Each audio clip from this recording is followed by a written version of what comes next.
আকাশবাণী খবর পড়ছি প্রবাল বন্দ্যোপাধ্যায়। এখনকার বিশেষ বিশেষ খবর।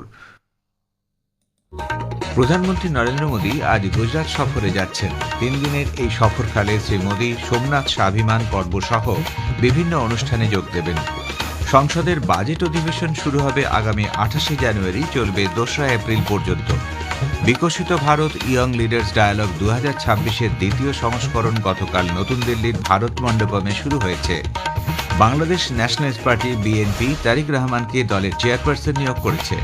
হিমাচল প্রদেশের সিরমুর জেলায় গতকাল একটি বাস নিয়ন্ত্রণ হারিয়ে খাদে পড়ে গেলে প্রায় অন্তত 14 জনের মৃত্যু হয়েছে। মহিলাদের প্রিমিয়ার লিগ ক্রিকেটের উদ্বোধনী ম্যাচে রয়্যাল চ্যালেঞ্জার্স বেঙ্গালুরু মুম্বাই ইন্ডিয়ান্সকে 3 উইকেটে হারিয়ে দিয়েছে। আসছে বিস্তারিত খবরে। প্রধানমন্ত্রী নরেন্দ্র মোদী আজ গুজরাট সফরে যাচ্ছেন। 3 দিনের এই সফরকালে শ্রী মোদী সোমনাথ স্বাভিমান পর্ব সহ বিভিন্ন অনুষ্ঠানে যোগ দেবেন। রাজকোট, আহমেদাবাদ ও গান্ধীনগরে একাধিক উন্নয়নমূলক কর্মসূচিতেও তার অংশগ্রহণের কথা।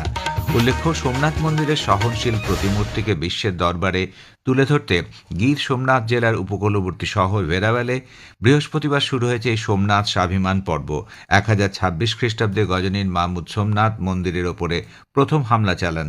সেই আক্রমণের 1000 বছর পূর্তি উপলক্ষে এই অনুষ্ঠানের আয়োজন করা হয়েছে।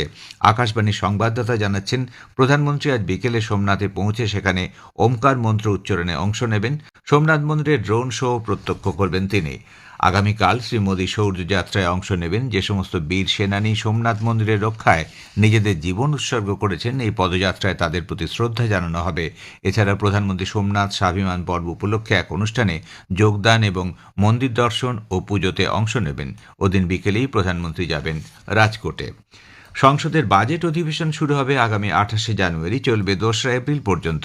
সংসদ বিষয়ক মন্ত্রী কিরেন রিজিজু সামাজিক মাধ্যমে এক বার্তায় জানিয়েছেন, বাজেট অধিবেশনের প্রথম পর্ব চলবে 13 ফেব্রুয়ারি পর্যন্ত। দ্বিতীয় পর্বের অধিবেশন শুরু হবে 9 মার্চ। শ্রী রিজিজু আরও জানান, কেন্দ্রীয় সরকারের সুপারিশের ভিত্তিতে রাষ্ট্রপতি দ্রৌপদী মুর্মু সংসদের বাজেট অধিবেশন ডাকার বিষয়টি অনুমোদন করেছেন। এই বাজেট অধিবেশন অর্থবহ আলোচনা এবং জনকেন্দ্রিক প্রশাসনের পথ আরও সুগম করবে বলেও তিনি আশা প্রকাশ করেন। বিকশিত ভারত ইয়ং লিডার্স ডায়ালগ 2026-এর দ্বিতীয় সংস্করণ গতকাল নতুন দিল্লির ভারত মণ্ডপমে শুরু হয়েছে। কেন্দ্রীয় যুব ও ক্রীড়া বিষয়ক দপ্তরের প্রতিমন্ত্রী ডাক্তার নিখিল খাতসে অনুষ্ঠানে তার ভাষণে বলেন, জাতি গঠনে যুব সম্প্রদায়ের যোগদান অত্যন্ত গুরুত্বপূর্ণ, কারণ তাদের দৃষ্টিভঙ্গি, শক্তি ও নেতৃত্বদানের ক্ষমতা পরবর্তী 25 বছরে দেশকে গড়ে তুলতে সাহায্য করবে। যুবারাই দেশের প্রকৃত শক্তি বলে স্বামী বিবেকানন্দ যে বিশ্বাসে স্থির ছিলেন, সেই বিষয়ে উল্লেখ করে কেন্দ্রীয় মন্ত্রী বলেন, সংগঠিত হলে তরুণরা অসম্ভবকে সম্ভব করতে পারেন।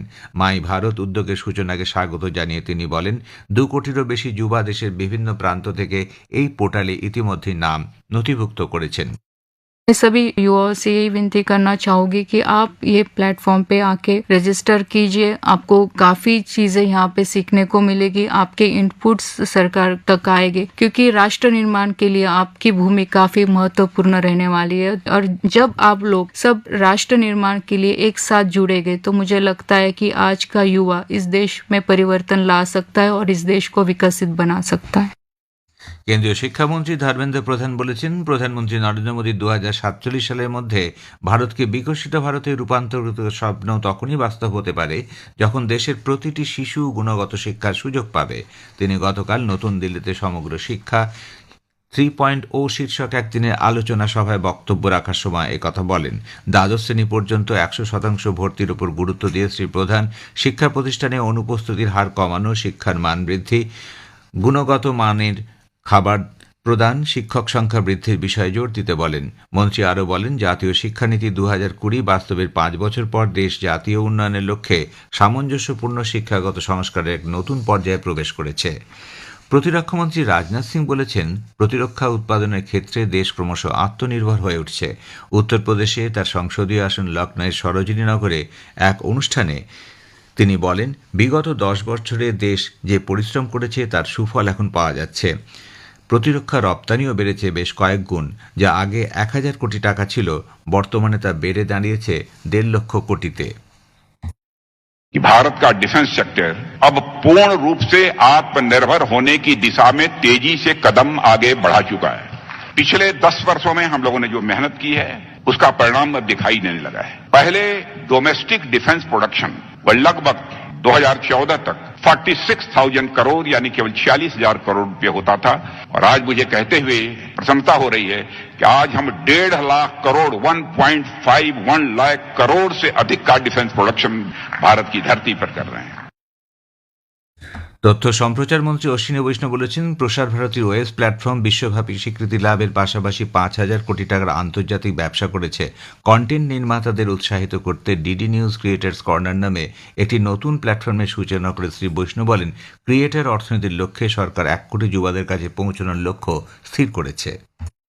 लास्ट ईयर वेव्स के द्वारा एक नया प्लेटफॉर्म क्रिएट किया गया था। उस प्लेटफॉर्म से क्रिएटर इकोनॉमी में एक बहुत सिग्निफिकेंट इम्प्रूवमेंट हुआ है। हम लोगों का करीब करीब टारगेट है क्रिएटर इकोनॉमी में 1 करोड़ नौजवान जुड़े। एक तरीके से ये नया एम्प्लॉयमेंट की अपॉर्चुनिटी बनेगी। Globally everybody has appreciated our performance and our concept.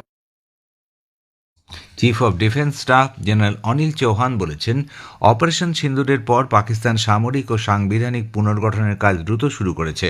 গতকাল পুনেতে এক অনুষ্ঠানে সিডিএস বলেন, গত এপ্রিলে জঙ্গি হামলার পর অপারেশন সিন্দুর পাকিস্তানকে বাধ্য করেছিল সাংবিধানিক সংশোধনের পথে যেতে। সে দেশের সংবিধানের 243 নম্বর ধারা সংশোধনের মধ্যে দিয়ে পাকিস্তান প্রতিরক্ষা ক্ষেত্রে তাৎপর্যপূর্ণ পরিবর্তন নিয়ে এসেছে। Chairman joint chief of staff কমিটির পরিবর্তে চিফ অব ডিফেন্স ফোর্সের সিডিএফ পদ তৈরি করা হয়েছে। জেনারেল চৌহান বলেন, বিভিন্ন সূত্র থেকে পাওয়া তথ্যে জানা যাচ্ছে একমাত্র সেনা প্রধানই সিডিএফকে নিয়োগ করবেন। এর ফলে একজন ব্যক্তির হাতে বিরাট ক্ষমতা কেন্দ্রীভূত হবে। খবর শুনছেন আকাশবাণী থেকে। Bangladesh nationalist party BNP Tarique রহমানকে দলের চেয়ারপারসন নিয়োগ করেছে। প্রাক্তন প্রধানমন্ত্রী ও দলের দীর্ঘদিনের প্রধান খালেদা জিয়ার মৃত্যুর পর এই পদ শূন্য হয়। গত রাতে দলের ঢাকা সদর দপ্তর বিএনপি স্ট্যান্ডিং কমিটির বৈঠকে সর্বসম্মতভাবে সিদ্ধান্ত গৃহীত হয়।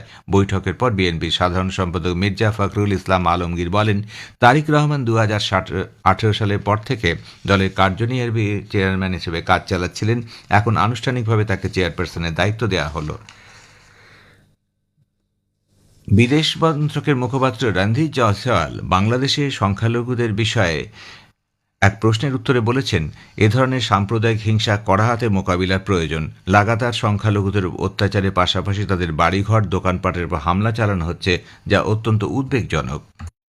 Such communal incidents need to be dealt with swiftly and firmly. We have also observed a troubling tendency to attribute such incidents to personal rivalries, personal vendettas, political differences and other extraneous reasons. Such disregard only emboldens the extremists and the perpetrators of such crimes and deepens the sense of fear and insecurity among the minorities. অন্যদিকে ভারত ও মার্কিন যুক্তরাষ্ট্রের মধ্যে পারস্পরিক স্বার্থ সংশ্লিষ্ট বাণিজ্য চুক্তির সফল রূপায়ণে দুদেশ আগ্রহী বলে বিদেশ মন্ত্রক জোর দিয়ে জানিয়েছে। হিমাচল প্রদেশের সিরমৌর জেলায় গতকাল একটি বাস নিয়ন্ত্রণ হারিয়ে প্রায় 500 ফুট গভীর খাদে পড়ে গেলে 14 জনের মৃত্যু হয়। আহত অন্তত 35। পুলিশ জানিয়েছে মৃতের সংখ্যা আরও বাড়তে পারে। আহতদের কয়েকজনের অবস্থা আশঙ্কাজনক।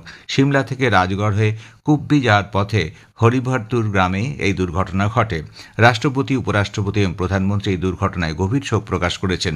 প্রধানমন্ত্রী নিহতদের পরিবার পিছু 2 লক্ষ টাকা সহায়তা প্রধানমন্ত্রীর জাতীয় ত্রাণ তহবিল থেকে দেওয়ার কথা ঘোষণা করেছেন। আহতদের 50,000 টাকা দেয়া হবে।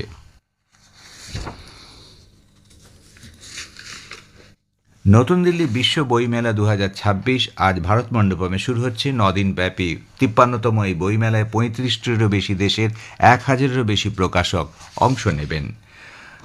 মহিলাদের প্রিমিয়ার লিগ ক্রিকেটের প্রথম ম্যাচে রয়্যাল চ্যালেঞ্জার্স বেঙ্গালুরু গতকাল মুম্বাই ইন্ডিয়ান্সকে 3 উইকেটে হারিয়ে দিয়েছে। নবী মুম্বাইয়ের ডক্টর ডিআই পাতিল স্পোর্টস একাডেমির বেঙ্গালুরু টসে জিতে মুম্বাইকে প্রথমে ব্যাট করতে পাঠায়। নির্ধারিত 20 ওভারে তারা 6 উইকেটে 154 রান করে। জবাবে রয়্যাল চ্যালেঞ্জার্স বেঙ্গালুরু নির্ধারিত ওভারে 7 উইকেটে 157 করে জয় তুলে নেয়। শেষ করার আগে বিশেষ বিশেষ খবরের কিছু অংশ আবার পড়ছি।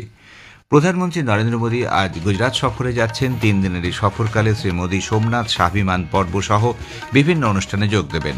সংসদের বাজেট অধিবেশন শুরু হবে আগামী 28শে জানুয়ারি, চলবে 2রা এপ্রিল পর্যন্ত। খবর শেষ হলো। এরপর খবর শুনুন সকাল 7:25